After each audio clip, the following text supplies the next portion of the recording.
Bonjour à tous et à tous et bienvenue sur ma chaîne dédiée à l'immigration au Canada. Dans cette vidéo, je vais vous parler de la lettre d'attestation provinciale, le LAP. Comme vous le savez déjà, suite à des mesures qui ont été récemment prises par le gouvernement du Canada de façon générale, maintenant il est requis de déposer avec votre demande de permis d'études une attestation en fait délivrée par la province dans laquelle vous souhaitez étudier. Donc, sachez que cette requête est maintenant en vigueur et donc pour la majorité des personnes qui vont demander leur permis d'études pour venir étudier au Canada pour la rentrée d'automne 2024 auront besoin de soumettre avec leur demande cette dite lettre. Donc, dans cette vidéo, je vais vous parler un peu de c'est quoi le LAP, des exigences et des personnes qui n'ont pas besoin de présenter ce document-là. Donc, de façon générale, la majeure partie des gens qui vont demander leur permis d'études devront présenter en même temps une demande d'attestation provinciale. Donc, vous présentez votre demande de façon électronique ou bien version papier à un CRDV.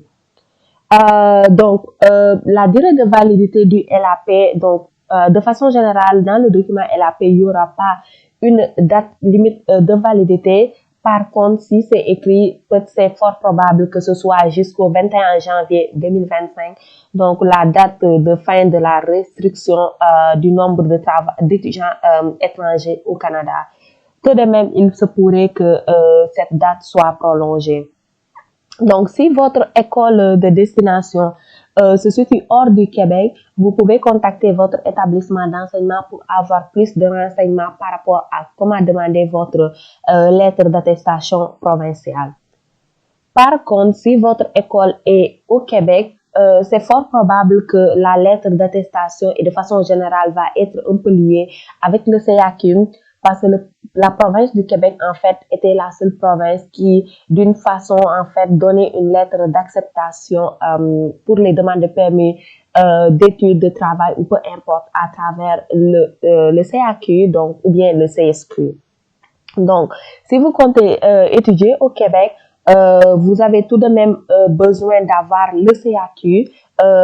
Donc, la seule nuance maintenant, donc, c'est si votre CAQ était délivré avant le 22 janvier 2024, vous n'avez pas, donc, vous n'aurez pas en fait une phrase qui va dire que votre CAQ atteste que vous avez le LAP sur le CAQ. Mais à partir du 22 janvier 2024, normalement, tous les CAQ qui ont été délivrés doivent contenir cette mention-là. Donc, votre CAQ doit confirmer que donc vous avez le droit d'étudier dans une école québécoise et où vous êtes exempté également par le LAP.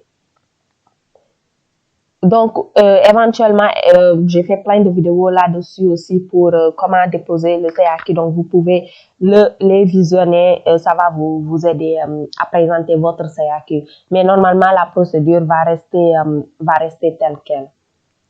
Maintenant, les exceptions par rapport au LAP.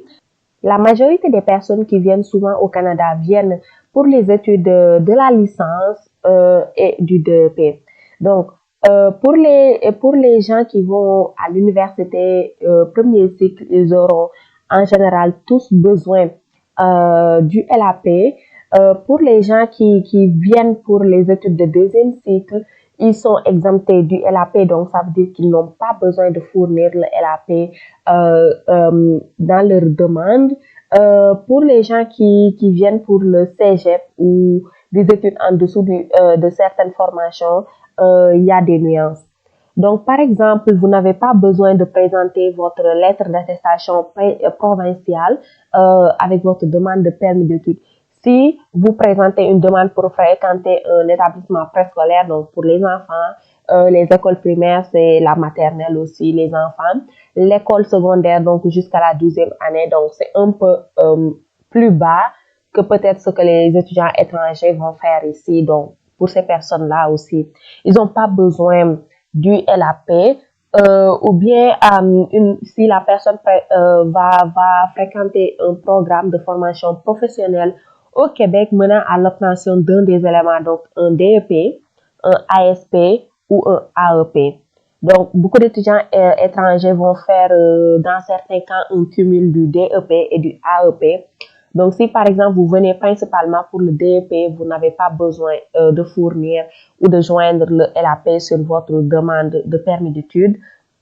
Sachez tout de même, je le rappelle encore une fois, c'est pas toutes les DEP qui sont admissibles au permis de travail post-diplôme. Donc, renseignez-vous bien sur le DEP que vous allez faire et le cumul d'heures nécessaires pour éventuellement appliquer pour le permis de travail post-diplôme. Donc, les personnes, comme je l'avais dit tantôt, les personnes qui vont faire une demande d'inscription pour un programme de maîtrise ainsi que de doctorat seront également exemptées par le LAP.